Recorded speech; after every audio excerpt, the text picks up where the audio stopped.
I've lived in Garrison Springs my whole life.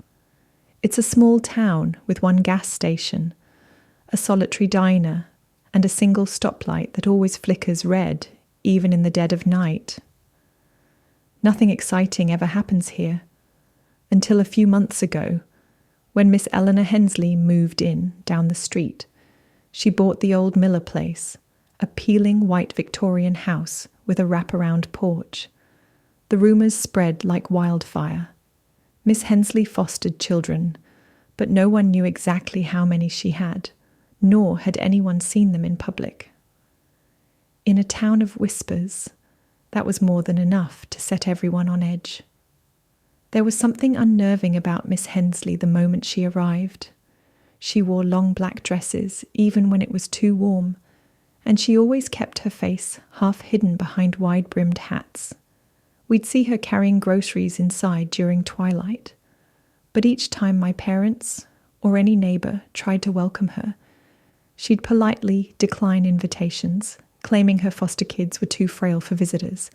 Mum would usually shake her head and say, "Well, she's just private. Let's not pry." But for me, a 10-year-old with a wild imagination, the secrecy only fueled my curiosity. My bedroom window faces the Miller house across our backyards. In late evenings, I'd catch lights flickering in her windows, like pale blue lightning trapped inside.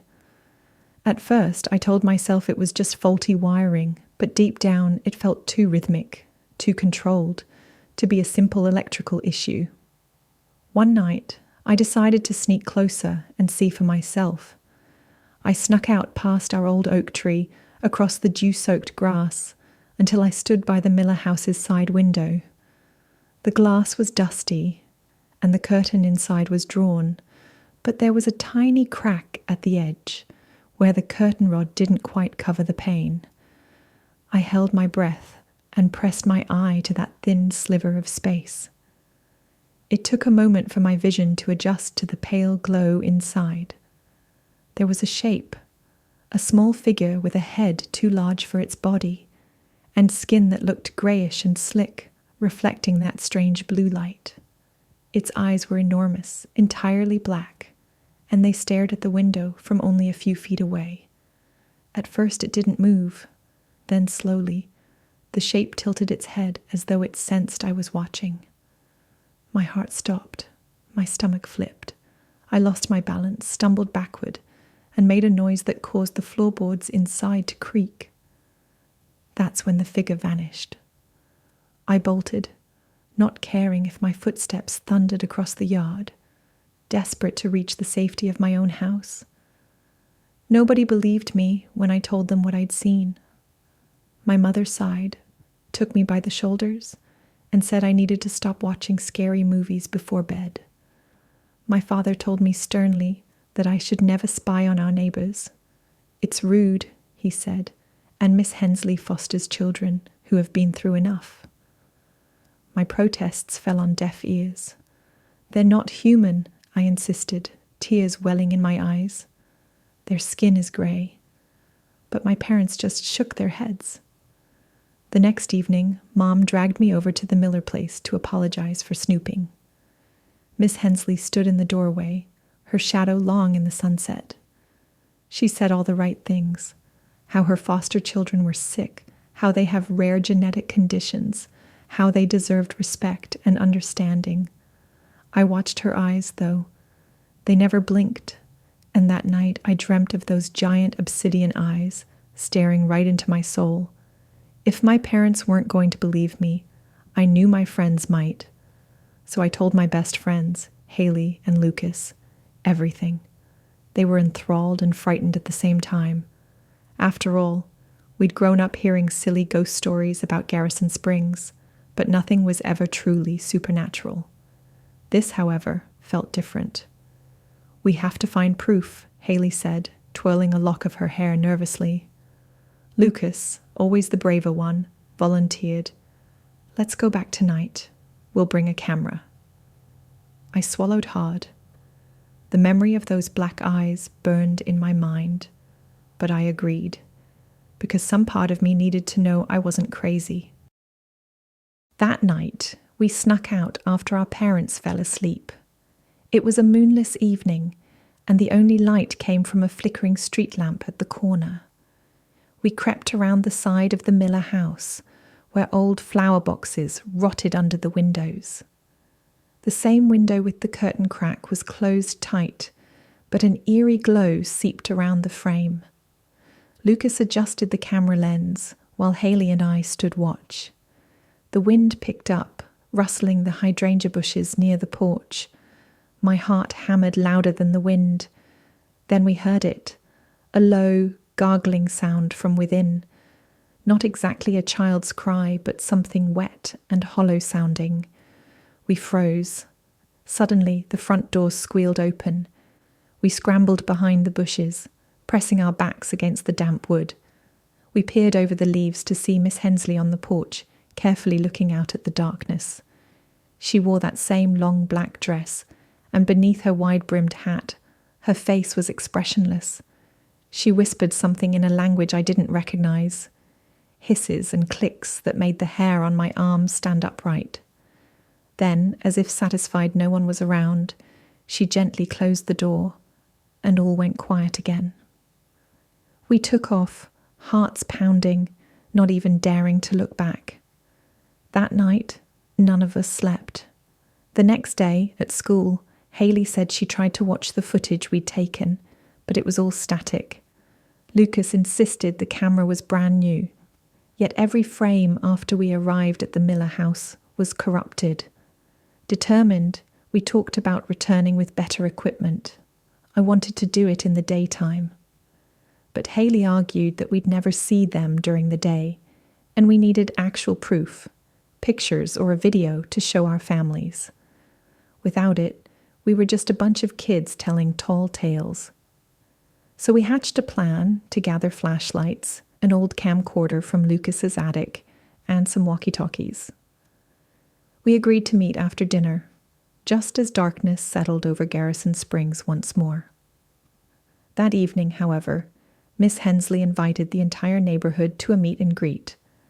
It was an announcement pinned on the diner's bulletin board, claiming that her foster children were ready to meet the community and dispel any rumors.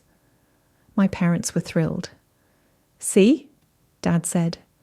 "She's just a concerned foster parent wanting her kids to be accepted. You owe her an apology for spreading rumors." I wanted to protest, but seeing the hopeful look on Mum's face, I said nothing.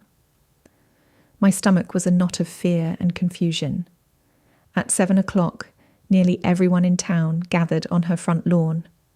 The porch lights were turned up, revealing freshly potted plants and new paint on the banisters. Miss Hensley came out, smiling politely. She thanked everyone for coming, apologizing for any misunderstandings about her children's condition. "They're very shy," she said. "Their skin is sensitive to sunlight, and they can't handle bright lights or intense social interaction. They may appear a little different, but rest assured, they're just children in need." I tried to search the windows behind her, but all the curtains were drawn. No one emerged from the house. The neighbours seemed satisfied with her explanation, though, and soon they were all leaving with mild smiles, or reassurances that they'd pray for her foster kid's health. I wanted to scream that it was all a lie, but I was just one voice in a sea of adults who believed what they wanted to believe. My parents hushed me on the ride home, telling me not to say another word about alien children. They said my imagination was in overdrive, and that Miss Hensley was a good person doing a tough job. I looked out the car window as we passed by the house. For a split second, through a gap in the curtains, I saw that grey face again. It stared directly at me, black eyes unblinking, until the car turned the corner and it vanished from sight. Over the next week, Haley and Lucas kept trying to capture some sort of evidence. Each time, something went wrong. The camera battery died prematurely. The recordings came out blank, or strange interference cut off our equipment. It was as though some force surrounded that old Victorian house, erasing any chance we had at proof. Exhausted and terrified, we decided on one last plan. We'd sneak inside when Miss Hensley was gone. It was risky, but we had no choice. My nightmares were getting worse, and I felt like I was losing my mind. I needed answers. It was a chilly Sunday afternoon when we saw Miss Hensley drive off in her old sedan. We assumed the children were inside, but maybe we could at least poke around. We snuck through the back door, which was surprisingly unlocked. The moment we stepped in, the air felt thick and cold, almost humid.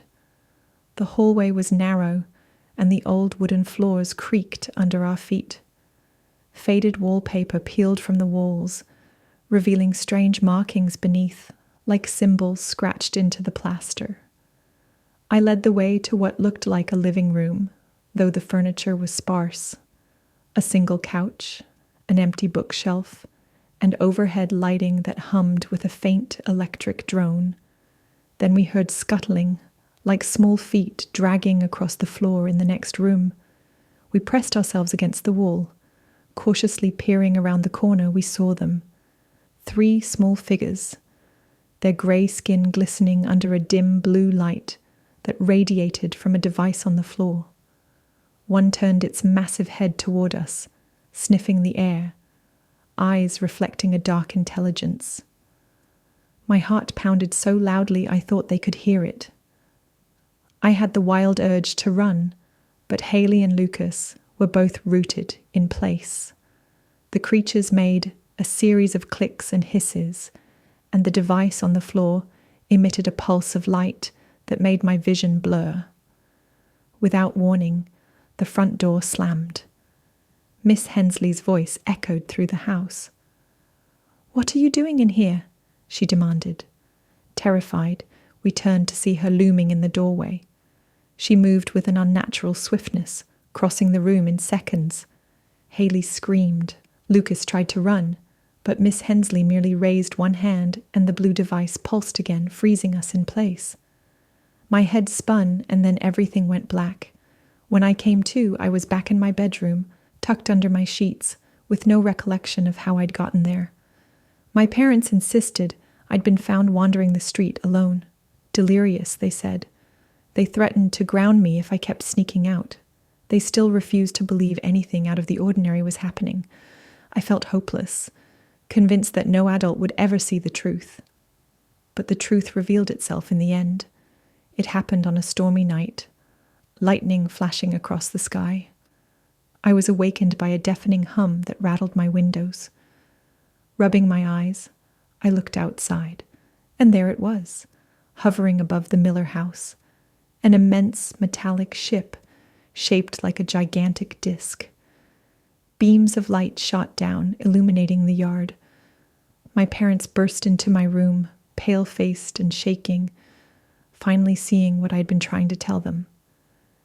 Figures, Miss Hensley, those small gray children, and more shapes I couldn't even comprehend, floated upward in those brilliant shafts of light.